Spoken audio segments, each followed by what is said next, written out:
Alors, bonjour à tous. Pour moi, c'est un plaisir d'être avec vous ce matin pour parler de ce que le Seigneur est en train de faire au Québec. Mais j'aimerais juste, vu que je pense que c'est la première fois que moi, pas que je pense, mais c'est la première fois que je vous visite, je crois. Et puis, j'entends parler de vous depuis que vous êtes au monde. Alors, parce que la famille, c'est petit quand même au Québec. Alors, on entend des nouvelles les uns des autres. Alors, pour commencer, je vais répondre à une question que tout le monde me pose à un moment donné. Alors, vu que mon prénom, c'est Noël, est-ce que tu es né à Noël? Je vous donne quelques secondes pour réfléchir. OK. Et la réponse est oui. Alors, oui, j'ai eu mon 67e Noël l'année dernière. Alors, mes parents... Alors, ça n'a pas été dur à trouver comme nom, là. Hein? Je suis né à Noël, ils m'ont appelé Noël. Alors, j'ai le plaisir que ma femme m'accompagne ce matin. Alors, ça fait 50 ans qu'on est ensemble. Alors, c'est pas parce que je m'appelle Noël que je suis un cadeau, vous pourriez lui demander. Alors, dans ce sens-là, nous avons 4 enfants, 2 filles, 2 garçons.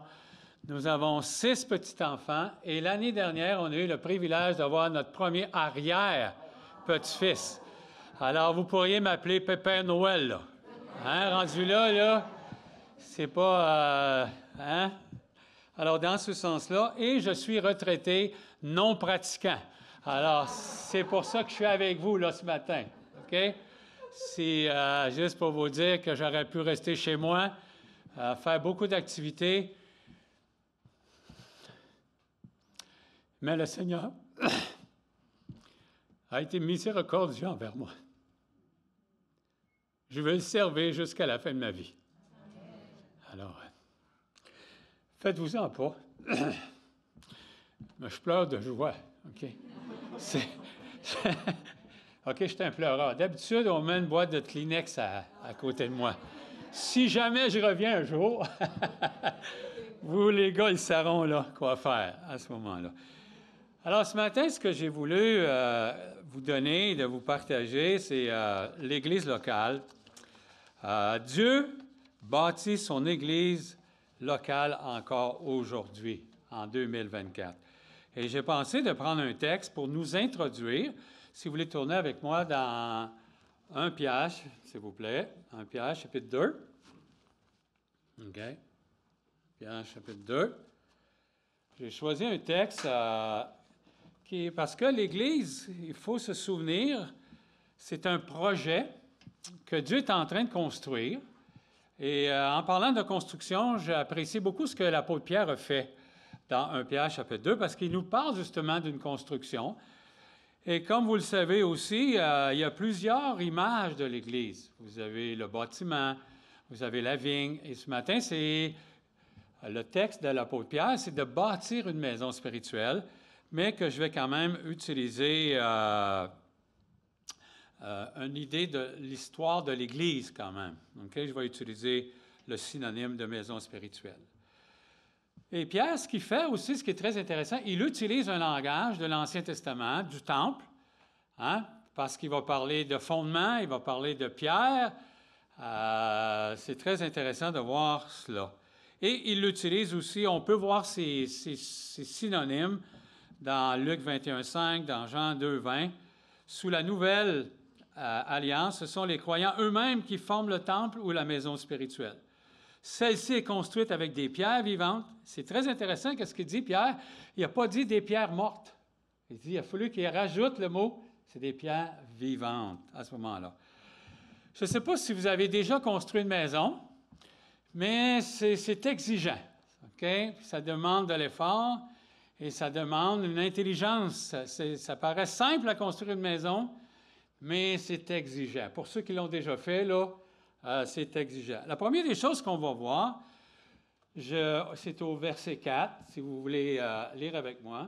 Il dit ceci, « Approchez-vous de lui, pierre vivante, rejetée par les hommes, mais choisie et précieuse devant Dieu. » Ici, ce qu'on peut voir, l'architecte de cette maison, c'est Dieu.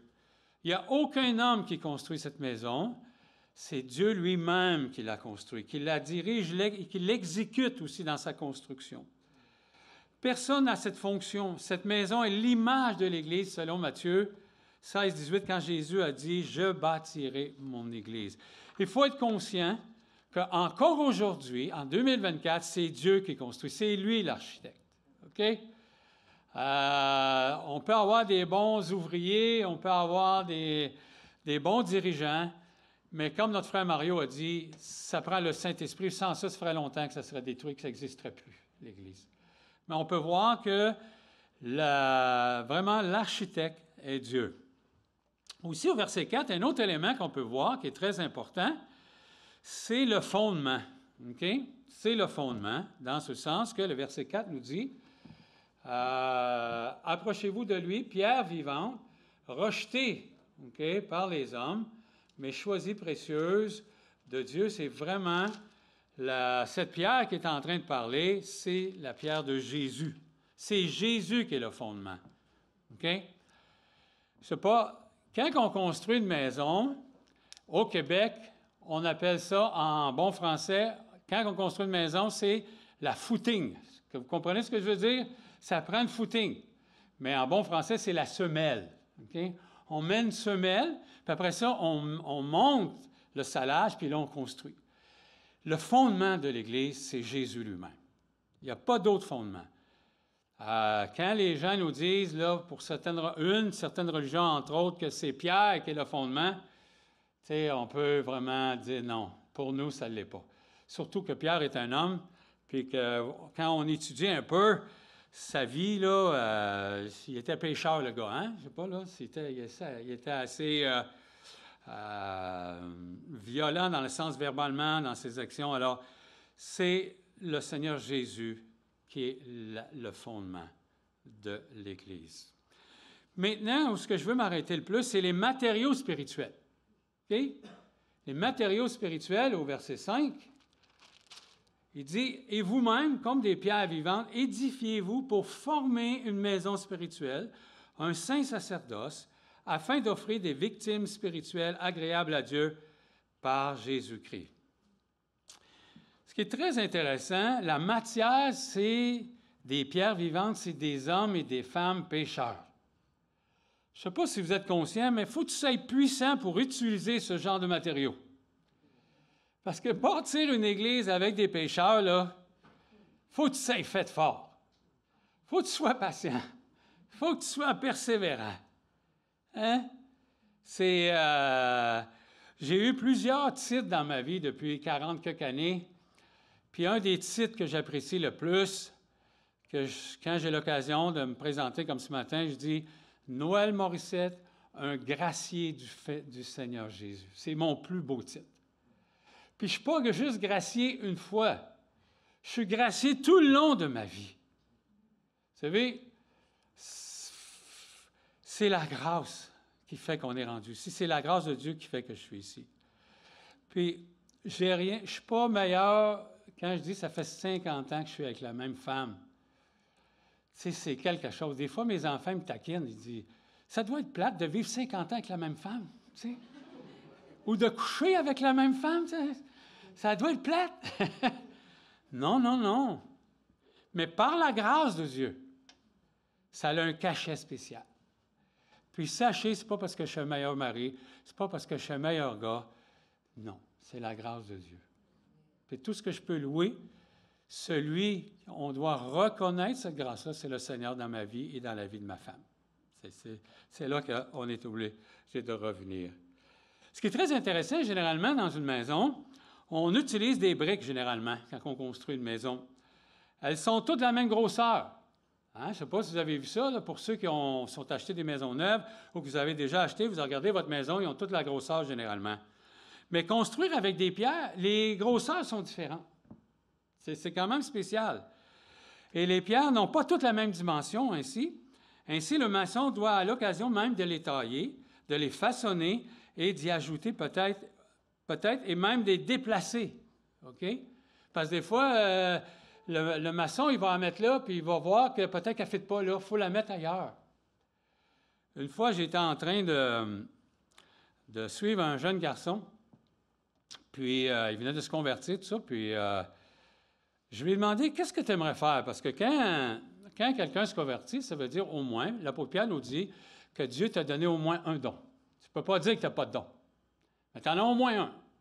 Fait que là, on jase, hein, quelqu'un se convertit, il passe par les eaux du baptême, puis nous, ce qu'on veut, c'est qu'il s'engage, puis qu'il mette en pratique le don que Dieu lui a donné. C'est ça qui est important. Les dons, c'est même pas pour moi, c'est pour les uns les autres. C'est pas pour nous, les dons. OK? Alors, dans ce sens-là, j'ai dit, qu'est-ce que tu aimerais faire? Ben, dis-moi, j'aimerais ça prendre ta place à l'Église. OK. OK, là, je suis quand même une assez grosse pierre, là. Hein? Dans ce temps-là, j'étais pasteur évangéliste à l'Église de Terrebonne avec pasteur Louis. OK? Fait qu'on était dans une église de 500-600. Fait que j'ai dit, écoute bien. Le don, c'est Dieu qui me l'a donné. La fonction, c'est Dieu qui me l'a donné. Il peut me l'enlever quand il veut. Je n'ai pas à me battre pour ce don-là. Mais une chose est sûre, ce que tu n'es pas conscient, là, c'est que pour prendre ma place, là, ça va te prendre au moins 30 ans de souffrance. Hein? Il faut y dire la vérité, là. Parce que pour former cette pierre-là, là, puis la tailler, là, hein, le meilleur outil que Dieu utilise pour tailler la pierre, c'est quoi? C'est la souffrance. Pas de souffrance, il n'y a pas de croissance. On a vraiment besoin de cela. Alors, Dieu met toutes sortes de pierres dans une église locale, une pierre vivante. La pierre vivante, c'est quand quelqu'un est né de nouveau. La pierre vivante, c'est quelqu'un a reconnu qu'il était pécheur, a reconnu qu'il était séparé de Dieu, et que s'il mourait dans cet état-là, il n'allait pas au ciel, il allait en enfer. L'enfer, ça existe, la séparation de Dieu pour l'éternité. Maintenant, cette pierre vivante-là, c'est qu'elle a reconnu tout cela et elle a reconnu que c'était Jésus qui était le Sauveur. Et qu'un jour, elle a reconnu qu'elle avait besoin de lui demander que Jésus devienne son Seigneur et son Sauveur. Elle devient une nouvelle personne. Et Dieu est prêt à faire ça avec toi ce matin. Si jamais tu as vécu cette expérience, si jamais tu n'es pas arrivé à cela, ce matin, je t'encourage à ne pas partir sans que tu mettes ça en règle avec Dieu lui-même. Tu as besoin de passer par là. Puis, tu peux le faire chez toi aussi. Moi, j'ai eu les deux plus beaux métiers au monde dans ma vie. J'ai été un débosseleur, ce qui veut dire que je débossais les autos. Puis j'ai été pasteur, j'ai débossé les cœurs. OK? Et je me suis converti dans un auto. J'ai fait la prière, j'ai fait les éléments que je vous parle ce matin dans un auto, dans le temps que j'étais débosseleur. Alors toi, mon ami, ce matin, je t'encourage à pouvoir devenir une pierre vivante, vous savez. Alors, cette maison spirituelle que Dieu est en train de construire, elle continue aujourd'hui. Elle continue à prendre sa place.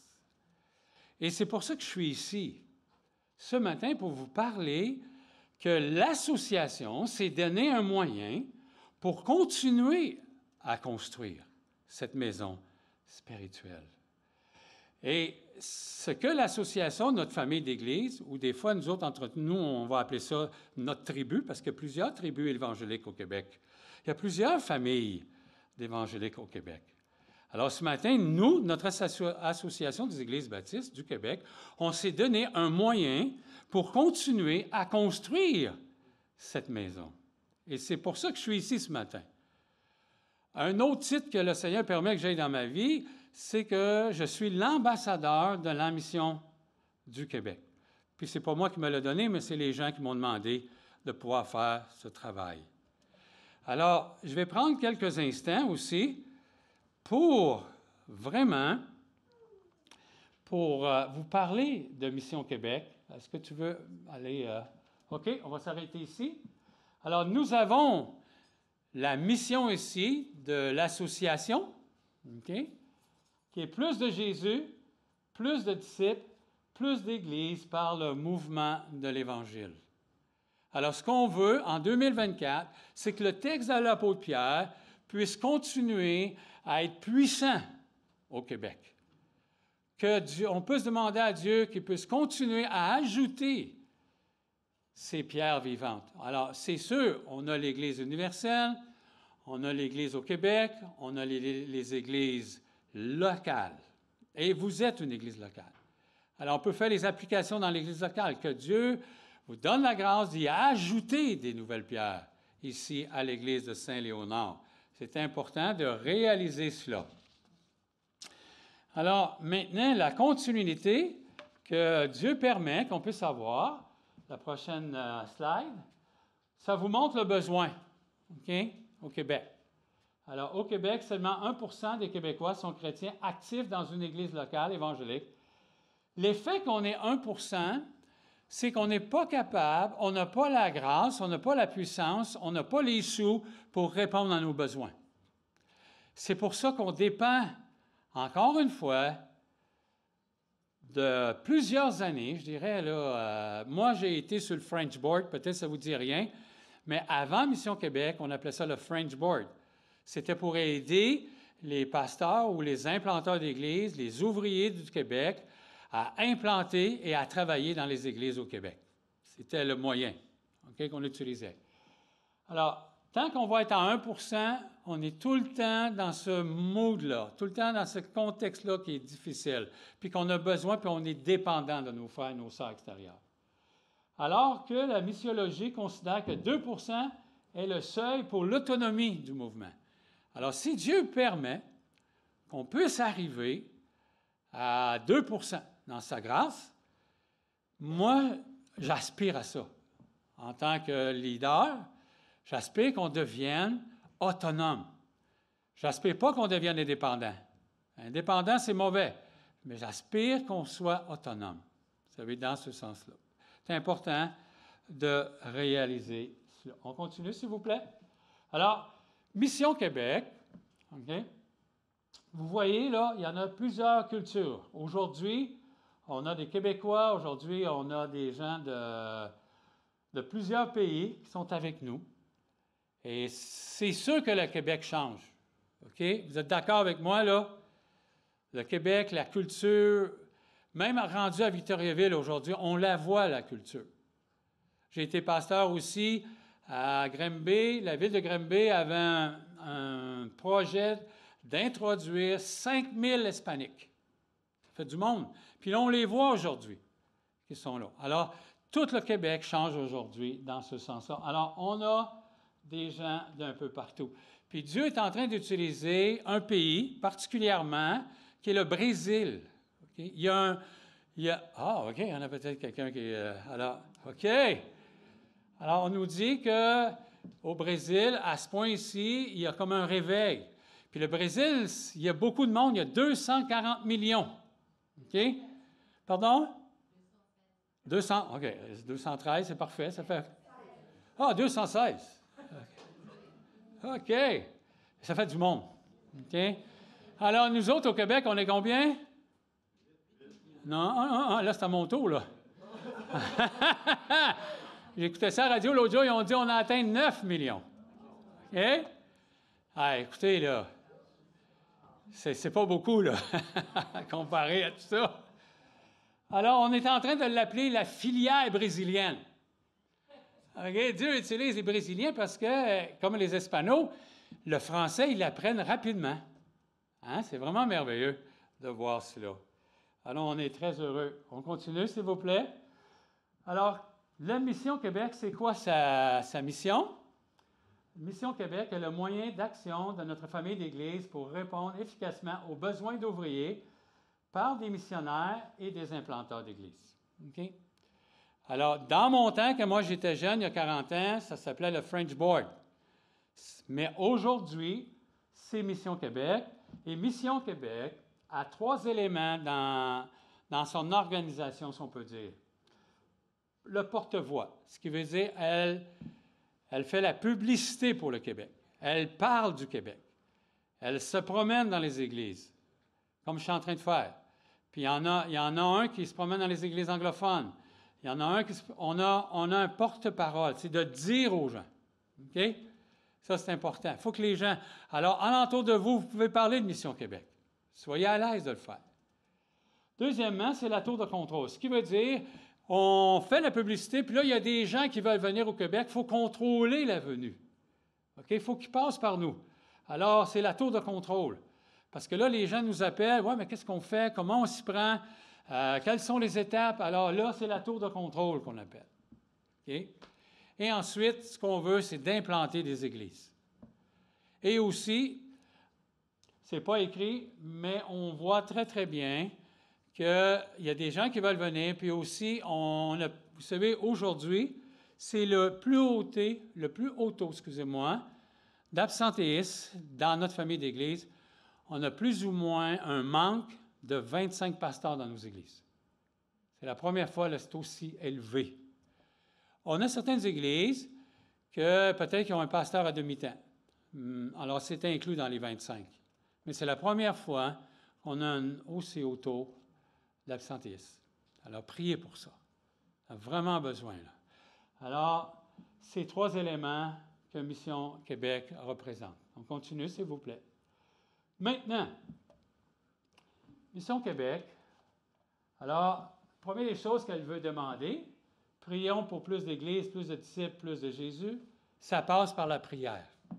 OK? Ça passe par la prière.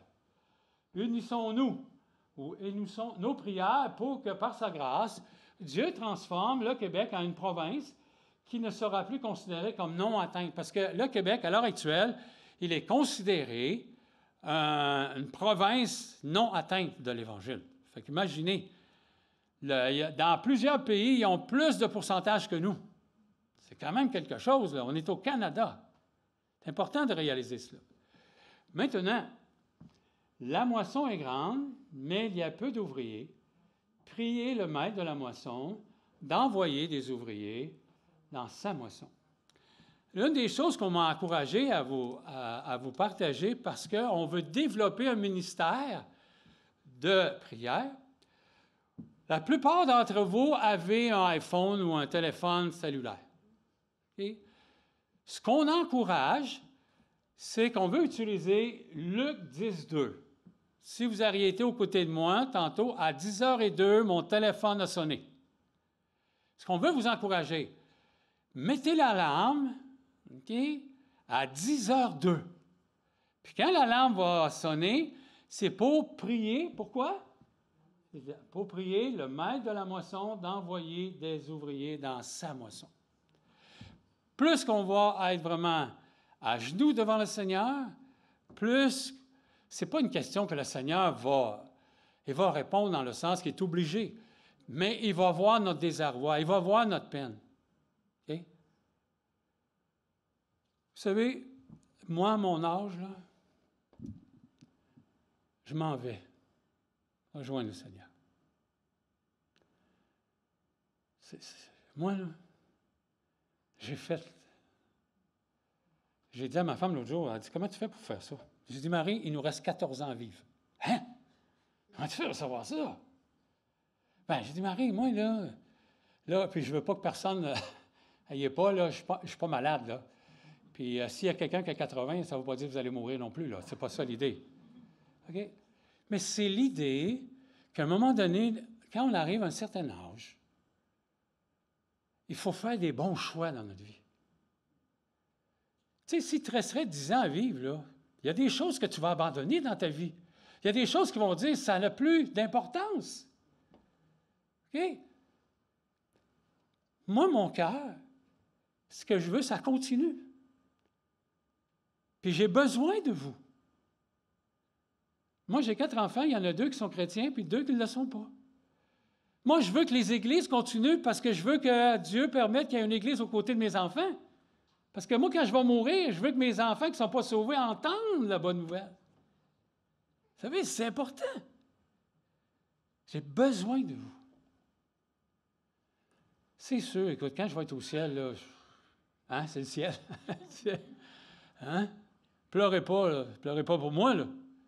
Mais c'est juste pour dire que moi, je suis rendu, je prépare ma sortie. Les choses nouvelles pour moi, là, c'est terminé dans un certain sens. Mais j'ai besoin que vous priez avec moi pour que Dieu envoie des ouvriers. C'est important.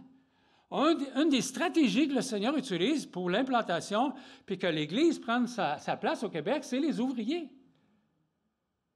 C'est les ouvriers. C'est un élément important de voir ça. Alors, c'est juste pour dire que si aujourd'hui, je vais vous donner un exemple, si aujourd'hui, il y a des églises implantées dans l'Est du Québec, en Gaspésie et sur la Côte-Nord, c'est que Dieu a utilisé des hommes, puis un de ces hommes-là, c'est Noël Morissette. J'ai été le premier missionnaire dans les années 80 à implanter des églises dans cette partie. Puis le Québec, là, je ne sais pas si vous avez déjà voyagé, mais c'est grand. Si vous pensez que Montréal, c'est grand, là, écoute, Montréal, là, cette île, c'est 12 heures. Montréal-Gaspé, c'est 12 heures. Fait que là, je suis en train de prendre soin d'un projet que je vais vous expliquer tantôt, qui se passe à Rivière-du-Loup. C'est 3 heures. C'est rien. On prend un café, on vient chez nous, 3 heures. C'est rien. Vous comprenez? Alors, venir à Montréal, venez vous visiter un matin, là, on n'en parle pas là, de ça. Okay?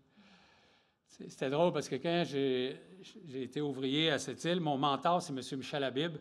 C'est lui qui m'a introduit au ministère. Fait qu'on voyageait à Montréal, on voyageait à Victoriaville dans notre famille. Puis là, les enfants disaient, on était rendus juste à Port-Cartier, puis ils disaient, « Hey, papa, c'est quand on va arriver là, à Victo? » Là, Marie disait toujours la même chose. « C'est quand il va faire noir. C'est quand il va faire noir. » Ça prend du temps pour arriver là.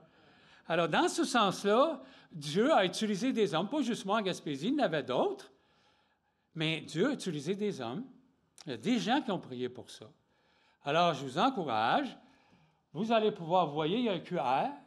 Je vous encourage tantôt à prendre les petites cartes. Vous prenez votre caméra que vous avez sur votre téléphone, vous arrivez à QR, puis vous allez pouvoir vous inscrire pour la lettre de nouvelles. C'est important. Vous savez, ce que vous voyez aujourd'hui, là, c'est parce que c'est des gens qui ont investi dans ma vie. On n'arrive pas là tout seul. On n'arrive pas. Il y a des gens qui ont prié pour moi. Il y a des gens qui ont pris soin de moi. Puis ils m'ont coaché. Ça prend. C'est là où moi je suis rendu. Je suis rendu à partager ce que le Seigneur m'a montré. C'est là que je suis. Puis Dieu a permis, au travers de ça, j'avais un désir, justement parce que je ne voulais pas que ce que Dieu m'a montré, que ça se perde. J'ai écrit 3 livres. J'avais à cœur de faire une trilogie de Noël. Hein? Il n'y avait pas juste les autres trilogies, là. Mais ça, c'est gracieux. C'est juste parce qu'il y a des gens qui ont prié, il y a des gens qui ont pris soin de moi. Vous allez avoir le privilège de prendre soin des gens. Et ça, c'est merveilleux dans ce sens-là. La deuxième, la prochaine. Voici le projet spécial que je suis en train de faire à Rivière-du-Loup, Alzugaray et Teresa. Écoutez, c'est des héros. OK? Ils ont décidé, Dieu les a appelés, il m'a répété ça encore à Alzou, il m'a dit, Noël, Dieu m'a appelé. Ils ont décidé de venir à Rivière-du-Loup pour prendre soin de l'Église, puis ils ne parlent pas français. C'est quand même quelque chose, là. Mais il a commencé des cours de français. Okay? Le projet que Mission Québec, c'est un exemple qu'on vous donne, c'est que ce couple-là ont 2 ans pour s'intégrer dans l'Église. Ils ont 2 ans pour apprendre déjà le français, en ce sens-là. On a besoin. À l'heure actuelle, il y a plusieurs églises, mais on manque d'ouvriers dans l'Est. C'est un exemple que je vous donne.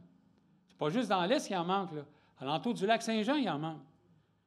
Il y en a d'autres, surtout dans les régions, c'est plus difficile. On comprend ça. Vous savez. On comprend ça très bien. Alors, ils sont à l'école. Et j'étais avec eux la semaine passée, puis j'ai trouvé ça impressionnant comment ils apprennent le français. Mais c'est pas évident, là. Moi, imaginez-vous ce matin, là, vous déménagez au Brésil. Tu comprends même pas ce qu'ils disent, les gens. Puis là, tu regardes la nourriture, tu n'as jamais vu ça de ta vie, là. Moi, j'ai été élevé au bœuf. Hein? Moi, j'ai été élevé Je ne sais pas à quoi ils sont élevés, eux autres, là-bas, là.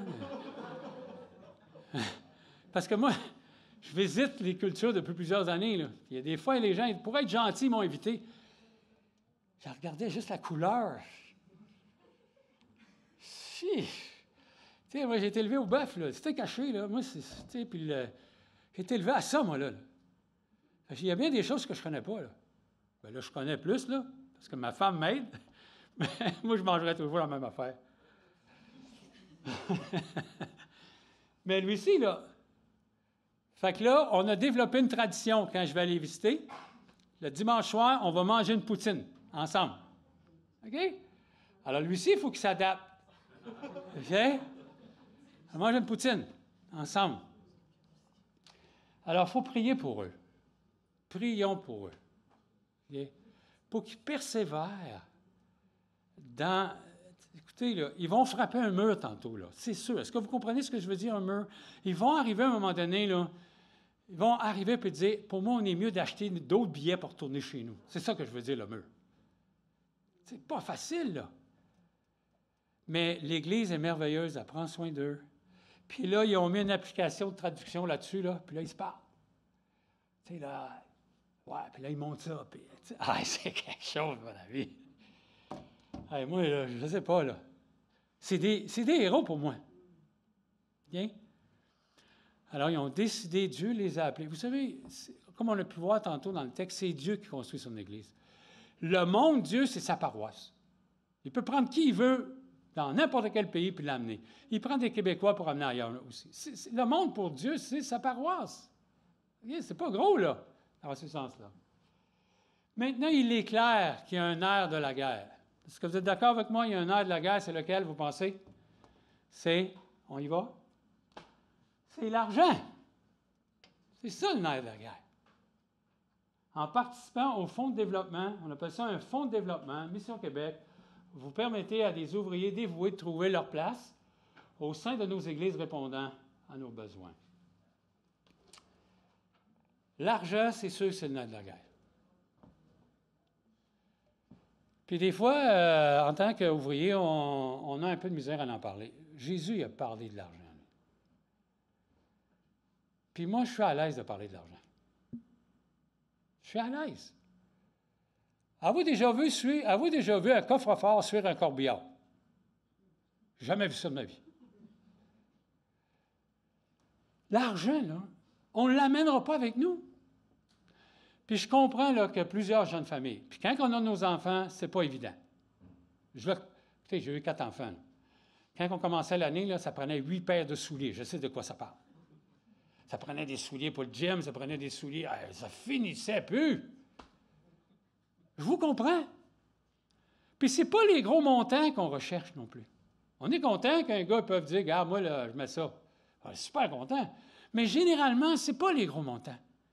C'est les petits montants qu'on met régulièrement qui fait la différence. OK? Je suis très à l'aise. Regardez les cheveux que j'ai, là. Ceux qui ont les cheveux de ma couleur, là, ce matin, là, quand tu vas mourir, là, que tu aies 100 000 dans ton compte ou 50 000, ça va faire quoi la différence? Je te le dis tout de suite, tu sais, le bateau que tu ne voulais pas acheter, là. Mais quand tes enfants vont avoir l'argent, qu'est-ce que tu penses qu'ils vont faire? Eux, ils sont à l'aise d'acheter le bateau. C'est ça, il faut que tu comprennes. Moi, j'étais un méchant numéro, moi. J'étais pas un... Fait que l'autre jour, on a eu une réunion de famille, l'année passée, il y a 3 ans. J'ai dit, moi puis votre mère, on a 2 nouvelles à vous dire. Ah ouais? C'est quoi? Ben, on a fait notre testament. Ah, ben c'est correct, ça, pas.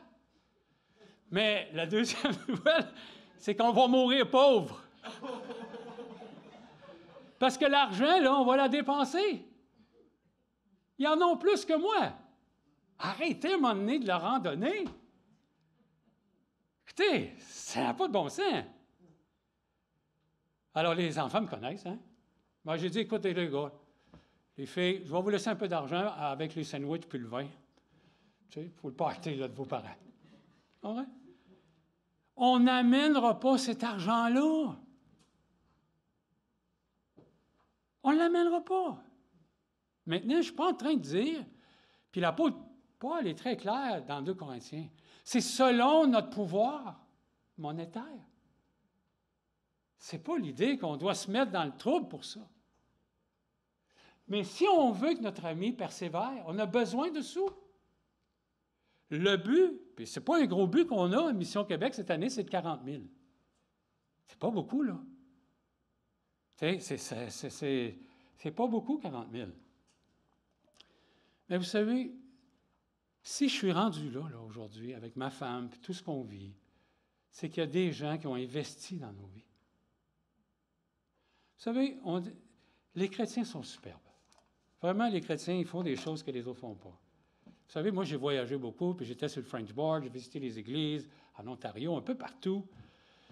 Les chrétiens, ce qu'ils font, là, ils font quelque chose que les autres ne font pas. Ils vont prendre soin de toi. Ils vont te donner la nourriture, ils vont donner l'hospitalité, ils vont prendre soin même de tes vêtements. Puis quand tu pars, ils te donnent de l'argent. Imaginez, c'est quand même quelque chose, là. S'il vous plaît, pensez-y comme il faut. L'argent, là, c'est un moyen d'achat. C'est un moyen de vivre. Ce n'est pas un moyen à la fin, ce n'est pas une fin en soi, ça. Alors, on a besoin de ces sous-là. Maintenant, moi, je veux juste vous communiquer puis vous dire que les gens ont investi dans ma vie. Moi, si j'ai été capable de faire plein de trucs pour servir le Seigneur, c'est à cause de mes frères et mes sœurs. Je termine avec ça. Ce que je veux, c'est que vous puissiez prier pour moi et ma femme, pour se promener au Québec. Comme là, c'était notre première église, on a planifié 20 églises à visiter cette année. 20 églises, ça ne paraît pas, mais c'est quand même c'est quelque chose. Alors, dans ce sens-là, priez pour nous, pour la protection, parce qu'on va se promener beaucoup. OK? Et puis, mais on a besoin de sous pour l'ambassadeur aussi, pour ses dépenses, pour le déplacement. Mais faites-vous-en pas, j'aime mieux que vous choisissez le projet que nous. OK? Quand on était sur le French Board, je vais vous donner un acrostiche. Vous savez c'est quoi un acrostiche? Ce qui veut dire, je vais vous donner quelque chose que vous allez se souvenir de toute votre vie. Moi, je m'appelle Noël. C'est ça qu'on disait aux gens quand je visitais les églises. Alors, en anglais, c'est Christmas. Ma femme, c'est Marie. On va utiliser la phonétique Mary. Alors, on disait toujours, les gens, pour vous souvenir de nous, priez pour nous, priez pour Merry Christmas. OK? Ça, c'est pour nous. Ça va vous aider, là. C'est comment il s'appelle, l'ambassadeur, le gars, là, qui est venu nous visiter? Il s'appelle Merry Christmas. Puis, il y a quelques années, en Ontario, il y a un gars qui a posé une question. Il dit, « Hey, Merry Christmas, es-tu toujours vivant? Hein? » C'est quelque chose. OK? Alors, dans ce sens-là, ce que je vous encourage, priez pour nous, mais priez pour Alzou. Vous êtes privilégiés. J'espère que vous êtes conscients, vous avez un jeune ouvrier, vous avez une jeune famille. Que Dieu vous donne. Soyez reconnaissants premièrement. Puis que ça puisse vous amener à pousser à dire, moi, mais les autres, ils n'en ont pas. Qu'est-ce que je peux faire pour eux? L'Église de Victoriaville, à l'heure actuelle, on n'a pas d'ouvriers. Puis les hommes qui sont là, je pense que je suis le plus jeune, imaginez. On ne sait pas, là, qu'est-ce qui va arriver. Alors, ce matin, je vous encourage, puis c'est le même principe. Vous avez le QR, vous prenez votre petite caméra, vous allez sur vos QR, puis ça va vous amener une place très rapidement pour faire un don. Mais encore une fois, ce que je vous encourage, ne vous mettez pas dans le trouble pour ça. Vous avez à cœur, vous avez un surplus, vous le faites. Ne vous mettez pas là, dans une difficulté avec vos enfants. Je vois là, que vous avez beaucoup d'enfants, puis c'est merveilleux. J'ai assez hâte d'entendre ça à l'église de chez nous, là, des enfants qui courent, puis qui crient. C'est bon, ça. C'est vivant. Je suis très à l'aise avec ça, moi. OK? Alors, ce matin, qu'on puisse continuer ce que l'apôtre Pierre nous a parlé. OK? De bâtir cette maison spirituelle au Québec. De bâtir cette maison spirituelle ici à Saint-Léonard. Et c'est Dieu qui en est l'architecte. N'oubliez pas ça. et que Dieu puisse, dans sa grâce, y ajouter des pierres vivantes. Alors, je vous invite à vous courber devant le Seigneur, s'il vous plaît. Alors, Seigneur, merci pour ce temps, merci pour ces partages, merci pour le privilège que tu me donnes de pouvoir communiquer les besoins ici à l'Église. Merci parce que tu as pourvu à Benoît et sa famille. Oui, Seigneur, merci beaucoup. Mais combien de nos églises n'ont pas ce privilège-là?